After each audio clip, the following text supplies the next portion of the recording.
Grupo Liberal no Círio de Nazaré 2024, eu sou o Gabriel da Mota, repórter do Grupo Liberal, e hoje eu vou conversar com o Padre Cavalcante, que é o pároco da Basílica Santuário de Nazaré. Nós vamos falar sobre a importância do templo religioso que atrai milhares de romeiros todos os anos para o Círio, por ser o local do achado da imagem original de Nossa Senhora por volta do ano de 1700 e também por abrigá-la até os dias de hoje. Padre Cavalcante, primeiro, muito obrigado pela sua presença. Obrigado a vocês pela oportunidade de estarmos partilhando um pouquinho acerca da Virgem de Nazaré, a devoção a Nossa Senhora, o Círio. É sempre uma gratificação, uma alegria enorme poder partilhar um pouco do amor que nós temos à Virgem Maria. Queria começar lhe perguntando quais são os maiores desafios de liderar a Basílica, especialmente durante o Círio? Um dos maiores desafios é que o Círio de Nazaré e a missão da Basílica como um todo, ela é muito grande, é grandiosa, envolve várias pessoas, multidões de pessoas que estão e pessoas que vêm esporadicamente, por exemplo, na época do Círio. Então, quanto maior a família, mais desafiante coordenar o rebanho.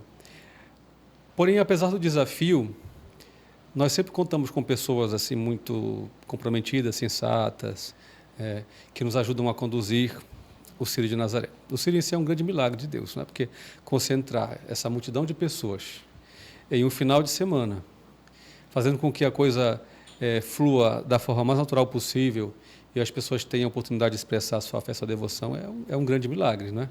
Então, o grande desafio é se manter na graça desse milagre para que a essência do Círio de Nazaré ela continue acontecendo no nosso hoje. Como pároco da Basílica, o senhor está há quanto tempo? Há 5 anos. Estou há 5 anos como pároco da Basílica de Nazaré. Então, atravessou também ali o Círio da pandemia, né? Vivi o Círio da pandemia, que foi uma realidade assim, eu acho que para todos, né? Nós temos um padre na nossa comunidade que tem 92 anos de idade. Ele disse que nem a guerra que ele viveu se compara à experiência vivida no Círio da pandemia, ou a pandemia como um todo, né? Então, foi uma vivência assim, única. Entretanto, descobrimos que o Círio vai além da procissão. O Círio, na sua essência, é manifestação de fé, confiança, devoção à Virgem de Nazaré, que se você olha a história do Círio, ela nasce nesse contexto. A gente pode até partilhar depois um pouquinho sobre isso. Mas o Círio da pandemia foi um desafio, foi uma ocasião que tivemos que nos reinventar e repensar como viver a mística do Círio sem ir para as ruas. Vamos falar então um pouco sobre esse início do Círio? Tudo bem, o Círio ele nasce em 1793, para ser mais específico, no dia 8 de setembro de 1793.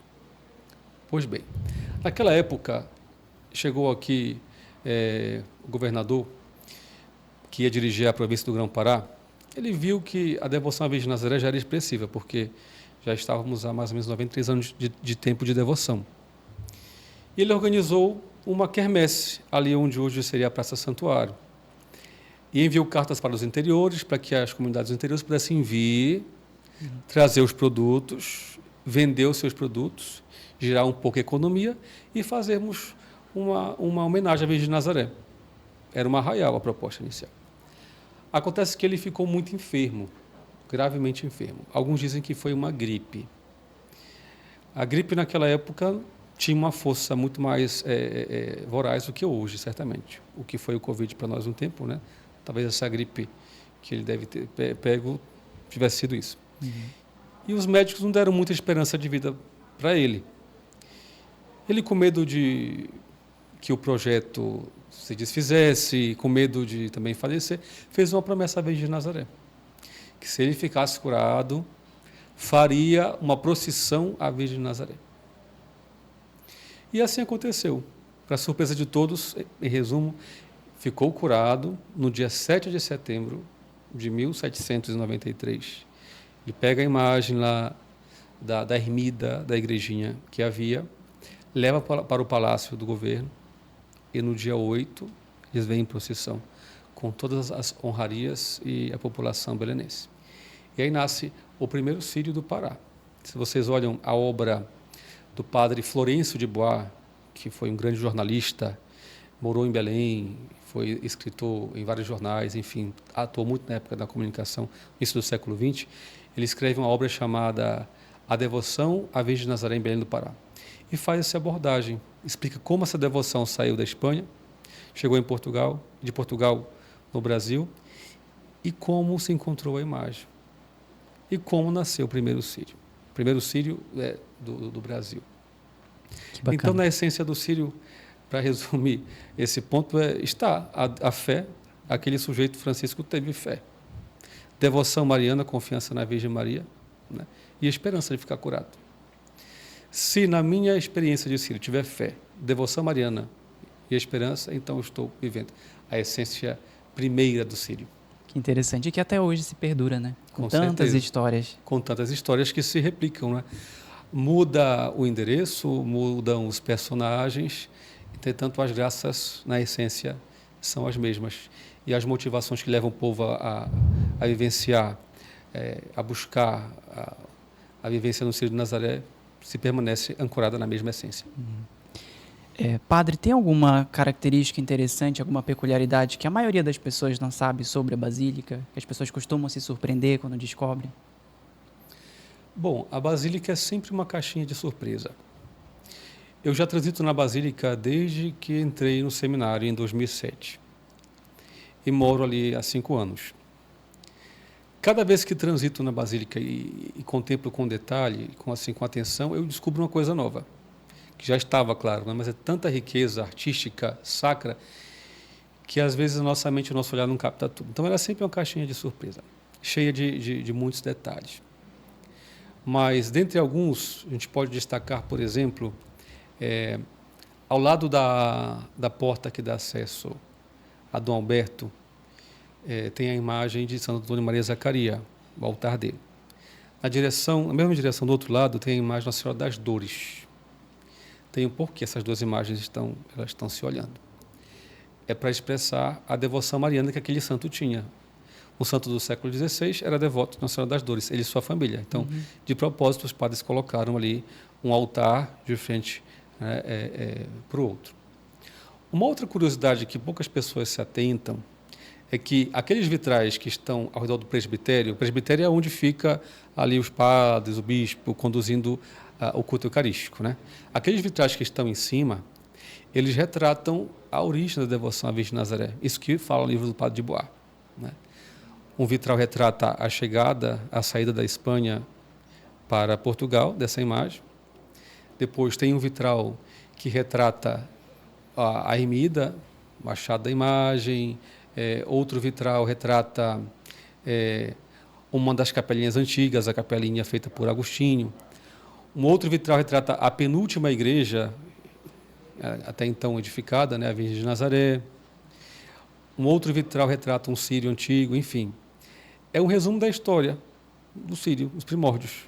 E ninguém percebe, está tudo lá em cima. É só você chegar na Basílica de Nazaré, ali perto do presbitério, comece a contemplar os vitrais ali, daqueles que estão do lado da porta que dá acesso à rua Dom Alberto, vai fazendo assim, dando a volta, que você vai viver uma viagem histórica. Um outro detalhe interessante que quase ninguém percebe é a roupa de Plácido. Plácido está vestido ali como um caçador francês. Por quê? Aquelas roupas certamente não eram utilizadas aqui na época do achado da imagem. Ao menos o estilo deveria ser outro. Mas por que aquele estilo francês? Ou o estilo francês das pessoas que estão ali nos vitrais? Porque os primeiros padres que estavam à frente da Basílica, a saber, o padre Richard e o padre Emílio Richert, eram franceses. Então, a Basílica tem uma influência francesa e italiana, mas também francesa. Mesmo na retratação desse momento que era nosso, amazônico. Que era nosso. Então, acaba sendo um encontro de culturas, não é? O encontro da cultura europeia com a cultura local, que acaba sendo também uma riqueza de detalhes, porque conta um pouco da história de quem estava à frente e um pouco da história do povo que os acolheu aqui em Belém. Que legal. Fica a dica, então, para quem for visitar a Basílica, prestar atenção nesses detalhes, né? A gente fica estonteado quando entra na Basílica, mas tem esses detalhes históricos. Eu queria falar sobre o processo de restauro atual também, que a Basílica está passando, é o primeiro, depois de mais de 100 anos, não é isso? Isso. A Basílica, a pedra fundamental, ela foi abençoada em 1909. Bom, após a construção, houveram pequenos reparos, como há, acho que em qualquer edificação, né? Porém, um restauro desta magnitude é o primeiro, com essa intensidade, com essa riqueza de detalhes, né? Em comparação a outros templos, a Basílica não está tão deteriorada justamente porque houve esse cuidado no decorrer das décadas. Porém, é importante destacar que é o primeiro restauro desta magnitude. A partir desse restauro também se descobriu alguma coisa? Algo que não se sabia sobre a Basílica? O que o senhor pode falar sobre o que já foi entregue, né? Porque já houve um processo de entrega de algumas capelas, enfim. Olha, redescobrimos a beleza da Basílica. Alguém dizia, olha, padre, eu já achava a Basílica tão linda, mas quando eu entro aqui e vejo essa parte que está restaurado, percebo que ela é mais linda ainda. Então, eu diria que a grande descoberta foi redescobrir essa beleza que tinha sido um pouco opacada com o tempo, com o desgaste, com esse processo de envelhecimento que é natural, ainda mais num clima como o nosso, né, que castiga bastante a construção, a edificação. E como vai ser o Círio desse ano com a Basílica em reforma? Vai ter alguma alteração? O que o senhor pode falar sobre isso? Bom, na quinzena, o que vai acontecer? Toda aquela parte dos andaimes que estão ali na nave, a nave onde fica a grande assembleia, né? Aquilo vai sair. Vão ficar alocados só alguns andaimes nas capelas, de forma tal que aquele fluxo normal que se tinha no templo, ele vai acontecer. Após a quinzena, se retoma, vamos dizer assim, alguns espaços que possivelmente precisem ser trabalhados. Alguém perguntou, mas na quinzena vão parar os trabalhos de restauro? Não. Os trabalhos vão continuar na cripta e nas capelas de forma bem discreta, para não interferirmos no andamento da quinzena e também não pararmos de vez a questão do restauro, que é uma proposta de um restauro de portas abertas. E também não prejudicar a visão, né, das pessoas. Com certeza. Então, vamos utilizar o espaço que já estamos acostumados a utilizar. Interessante. Também queria falar sobre o novo santuário de Nazaré, que foi anunciado recentemente, né? Existe a previsão de que uma parte dele seja entregue em 2 anos. E também já foi ventilado que os eventos do Círio podem se dividir entre esses 2 espaços. A Basílica já é um santuário, um novo santuário também. Já existe alguma previsão do que pode haver? Quais são os eventos que cada lugar vai receber? Como é que vocês estão pensando esse novo espaço? Bom, a priori, há de se analisar quais seriam os eventos que exigem um espaço maior, né? Não temos ainda definido quais seriam em si. Temos uma estimativa, né? Grandes celebrações, enfim. Até porque a primeira preocupação é tentar colocar em prática o projeto. Se a gente olha, por exemplo, os grandes santuários internacionais, todos já têm um espaço novo, né, que contempla esta realidade. Se você olhar Aparecida, por exemplo, em São Paulo, Aparecida tem a capela, tem a Basílica Antiga, a histórica, mas também tem aquele templo colossal, né, que acolhe gente do mundo inteiro. Se você vai a Fátima, é a mesma coisa, Lourdes. Isso é um processo natural de crescimento de todos os santuários que vão ganhando um ímpeto internacional, né? Mas diria assim, de antemão, já tentando fazer uma análise futura, é que certamente as celebrações que são mais massivas para o conforto do povo, elas vão acontecer lá no novo santuário. Alguém perguntou, e a imagem original, ela vai sair da Basílica de Nazaré? Bom, a priori, o que se conversa com as autoridades, ou com o bispo, enfim, com o reitor, a comunidade religiosa que está à frente da Basílica, é que a imagem original permanece dentro da Basílica, a casa dela e tudo. E no novo santuário, a imagem peregrina. Até porque é muito complexo tirar a imagem original de lá, pela antiguidade da mesma, né? Não é algo, vamos dizer assim, seguro. Então, é por preservação e segurança, é melhor que ela fique lá. Isso que se fala no momento, né? E, inclusive, o mito de origem do Círio fala sobre isso, né? Que a imagem teria voltado para aquele lugar. queria ficar lá na Basílica, né? Isso.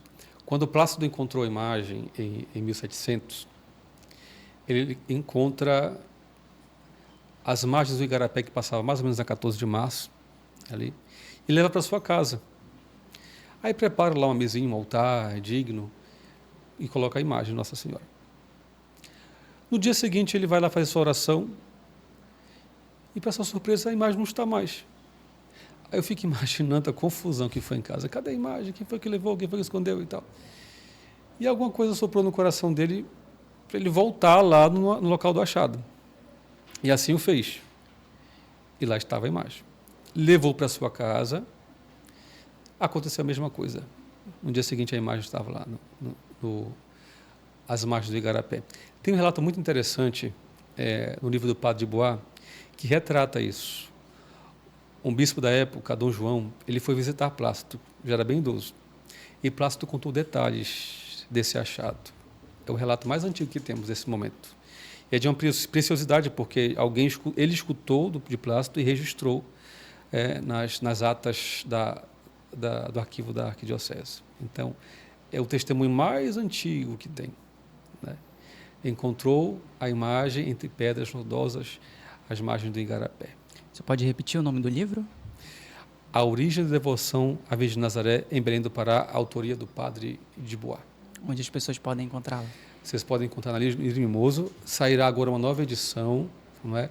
Comemorativa. Este ano celebramos 60 anos da Páscoa do Padre de Bois. E nesse contexto queremos presentear à sociedade mais uma edição dessa obra. Com a novidade que no prefácio tem um artigo meu que faz um levantamento histórico acerca das marcas que Padre de Bois deixou na comunicação aqui no Brasil, de modo especial em Belém. Bacana. Ainda falando sobre o novo santuário, o senhor falou dos eventos massivos do Círio, né, essa possibilidade de dividir. Existem eventos do Círio que se destacam por ter uma grande quantidade? Porque, aparentemente, todos os eventos são superlotados. Todos são superlotados, né? Mas o santuário será utilizado o ano inteiro. Ou seja, acho que é uma visão não só voltada para outubro. Essa organização das celebrações, ela deve considerar o cronograma do ano inteiro. Pois ali nós vivemos uma realidade paroquial, basilical e de santuário, né? Então, há também grandes celebrações no começo do ano, no primeiro semestre. Se você pensa no tema sacramental, a Crisma, onde congregam vários jovens e suas famílias para um momento celebrativo, né? Enfim, há muitos momentos que poderiam ser pensados para lá. Outros não, outros cabem na Basílica, enfim. Agora, o Círio é o nosso ápice, né? O grande boom do nosso calendário. Porém, é algo a se pensar com muita calma. E digo a vocês que não temos ainda assim com clareza quais iriam para o novo santuário e quais não iriam. A proposta, a priori, seria essa. Para um bom conforto do povo de Deus, né? Ver aquelas celebrações que são mais massivas e alocá-las para lá. E já nos encaminhando para o final dessa conversa, eu queria saber se para o senhor, mais pessoalmente, o Círio tem um significado especial. O que é o Círio para o senhor? Para mim, o Círio é a oportunidade de repousar no colo de Nossa Senhora. Se você observa a imagem de Nossa Senhora, de um lado nos braços ela traz quem? Jesus. E Cristo, Jesus, em suas mãos traz o mundo, né? Então, Jesus, com suas mãos, toca o mundo abençoando. E deixa o outro lado do colo de Nossa Senhora vazio. E de quem é esse espaço que está vazio? É nosso. É nosso porque Jesus assim o quis. Quando na cruz disse a Maria, mulher, eis aí teu filho, e falou a João, filho, eis aí tua mãe. Então, para mim, o Círio é isso. É repousar no colo de Maria, receber esse afago de mãe, esse incentivo, essa coragem, esse abraço de mãe que te ressuscita, te fortalece, te faz olhar a vida com otimismo, né? É aquele colo de mãe que te dá o alento necessário para recomeçar. Para mim, seria isso. Queria que o senhor encerrasse essa conversa com uma palhinha de uma música especial do Círio. Pode ser? Pode ser. Vamos cantar uma canção. Essa canção ela foi, vamos dizer assim, pensada, encomendada para ser tocada no dia da bênção da pedra fundamental da Basílica. A canção Vós sois o lírio mimoso. Misabona, em seus escritos, fala que essa canção, a priori, ela fazia uma referência à Mãe da Divina Providência, e depois foi adaptada, não é, para esse momento tão significativo para o povo paraense, que a Basílica de Nazaré, enquanto templo, é um marco muito potente da força da devoção à Virgem de Nazaré. E com essa canção, eu quero deixar o meu abraço a todos vocês que nos acompanham, agradecer aqui a equipe pelo convite de estar partilhando com vocês um pouquinho da nossa experiência do Sírio. Eu que agradeço. Vós sois o lírio mimoso do mais suave perfume, que ao lado do santo esposo a castidade resume. Ó Virgem Mãe amorosa, fonte de amor e de fé, dai-nos a bênção bondosa, Senhora de Nazaré. Dai-nos a bênção bondosa, Senhora de Nazaré. Que lindo. Padre Cavalcante, muito obrigado mais uma vez pela sua presença. Obrigado, meu irmão. Deus abençoe vocês. E viva Nossa Senhora de Nazaré. Viva. E a você que nos acompanhou até aqui, obrigado pela audiência. Grupo Liberal no Sírio de Nazaré 2024.